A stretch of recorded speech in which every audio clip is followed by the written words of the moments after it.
Setelah menerima laporan warga, tim Animal Rescue Pemadam Kebakaran Kota Makassar langsung berusaha untuk mengevakuasi ular sanca sepanjang 3 meter yang berada di rumah warga.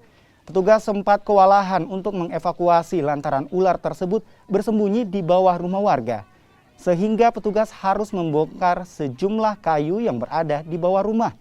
Setelah 1 jam berlalu, petugas Animal Rescue Pemadam Kebakaran akhirnya dapat mengevakuasi ular sanca sepanjang 3 meter ini.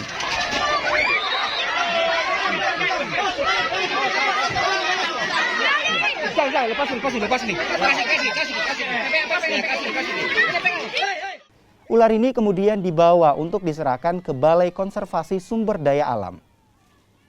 Akan penanganan ular sanca yang kurang lebih 3 meter panjangnya. Saat dievakuasi itu ular ini sembunyi di mana, Pak?